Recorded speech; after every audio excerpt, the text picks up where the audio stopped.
전 윤석열 대통령이 국무회의에서 이번 선거 참패와 관련해 13분 동안 입장을 밝혔습니다. 하지만 사과와 반성이란 표현은 나오지 않았습니다. 먼저 김태형 기자의 보도 먼저 보시고 하나하나 짚어보겠습니다. 윤석열 대통령은 총선 결과를 받아들이겠다고 했습니다. 이번 총선을 통해 나타난 민심을 우리 모두 겸허하게 받아들여야 합니다. 더 낮은 자세와 유연한 태도로 보다 많이 소통하고 저부터 민심을 경청하겠습니다. 하지만 생중계된 13분 공개 발언에서 총선 참패와 관련해 직접 사과의 뜻을 밝히는 장면은 정작 나오지 않았습니다. 국무회의가 끝난 뒤에야 대통령실 고위 관계자가 이어진 비공개 회의에서 대통령부터 국민의 뜻을 잘 살피고 받들지 못해 죄송하다고 했다고 전했습니다. 이번 참패를 매서운 평가라고 규정했다는 것도 역시 전언으로 알려졌습니다. 총선의 매서운 평가는 야당이 내건 정권 심판론을 더 많은 국민이 택한 결과입니다. 하지만 여당 내에서도 핵심 패인으로 지목된 이종섭 전 대사의 도피성 출국 논란이나 대파값 발언을 둘러싼 논란 등에 대해 윤 대통령은 이번에도 입장을 밝히지 않았습니다.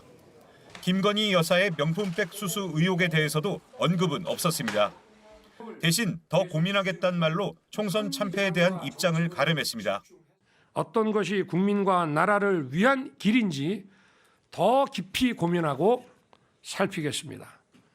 민생을 위한 것이라면 어떠한 일도 마다하지 않을 것입니다. JTBC 김태형입니다. 총선 참패와 관련해서 국민께 죄송하다고 한 대통령의 발언은 대통령실 참모를 통해서 뒤늦게 알려졌습니다. 이달 초 의료 개혁과 관련한 대국민 담화 때에 이어서 대통령은 원론적이거나 강경한 입장만 밝히고 참모들이 그 뒤에 보충 해설에 나서는 상황이 되풀이된 겁니다. 배양진 기자입니다. 국민들께 죄송하다라는 윤석열 대통령의 발언이 전해진 건 오늘 오후 2시 반쯤입니다. 윤 대통령이 국무회의에서 공개 발언을 마친 지 약 4시간이 지나섭니다. 대통령실 고위 관계자는 윤 대통령이 마무리 발언과 참모회의에서 죄송하다, 대통령인 저부터 소통을 더 많이 잘 해나가겠다고 말했다고 전했습니다. 정작 중요한 대국민 사과와 소통 의지는 비공개 회의에서 나왔던 겁니다. 대통령실 고위 관계자는 이에 대해 국무회의 모두 발언은 국민에게도 전달되지만 장관들을 향한 메시지도 된다며 대국민 사과보단 국정 운영에 대한 당부가 중심이었다는 취지로 설명했습니다. 총선 이후 처음 직접 내는 메시지인 만큼 생중계에 국민의 눈과 귀가 쏠려 있었는데 대국민 메시지는 비공개 때 하는 걸 택했다는 설명이어서 의문이 남습니다. 게다가 윤 대통령이 공개 발언을 한 뒤 대통령실 참모가 대통령 발언의 진위를 설명하는 상황은 이번이 처음이 아닙니다. 윤 대통령은 지난 1일 의대 2,000명 증원 정책의 정당성을 강조하는 내용의 대국민 담화를 발표했습니다. 그런 뒤 참모들이 나서 담화의 키워드는 의료계와의 대화 의지였다며 추가 해설을 내놓으며 메시지 혼선을 빚었습니다. 윤 대통령은 대선 직후 국민과의 진솔한 소통을 여러 차례 약속했습니다. 참모 뒤에 숨지 않고 정부의 잘못은 솔직하게 고백하겠습니다.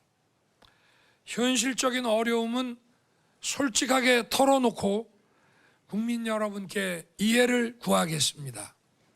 하지만 윤 대통령이 일방향으로 메시지를 전달한 뒤 참모진을 통해 후속 설명을 내놓는 상황이 반복되면서 국민은 대통령의 진위를 직접 듣고 확인하지 못하는 상황이 되풀이되고 있습니다. JTBC 배양진입니다. 대통령의 이런 오늘 발언에 대해서 민주당은 변명만 늘어났다고 했고 조국혁신당 조국 대표는 문제는 당신이라며 대통령을 직접 겨냥했습니다. 여당 안에서도 회의적인 반응이 나왔습니다. 내 책임이란 말이 빠졌다. 국민이 듣고 싶은 얘기는 없었다. 이런 평가입니다. 김재형 기자입니다. 이번 총선에서 당선돼 5선 의원이 된 국민의힘 윤상현 의원은 발언의 형식과 내용 모두 아쉽다고 했습니다. 좀 더 직접적인 대국민 담화 등을 통해 전달했으면 하는 그런 아쉬움이 남고요. 내용면에 있어서도 모든 게 부족한 내 책임입니다. 제가 더 변화하고 국민들을 더 섬기겠습니다라는 어떤 감성적인 접근을 했으면 더 좋았을 텐데. 익명의 수도권 여당 중진 의원은 대통령 발언에 국민이 원하는 얘기는 없었다면서 선거에서 심판받은 것은 정책 방향에 관한 게 아니었는데 알맹이가 없었다고 강하게 질타했습니다. 거대 야당과의 협치 의지가 부족한 부분도 지적받았습니다. 국민들의 민생에 관련된 그런 부분들에 대해서 협조를 구하는 그런 협치의 발언이 나오셨으면 하는 그런 바람입니다. 야당에선 윤석열 대통령이 총선 패배로 드러난 민심을 전혀 인식하지 못했다고 비판했습니다. 불통의 국정 운영에 대한 반성 대신 방향은 옳았는데 실적이 좋지 않았다는 변명만 늘어놓았습니다.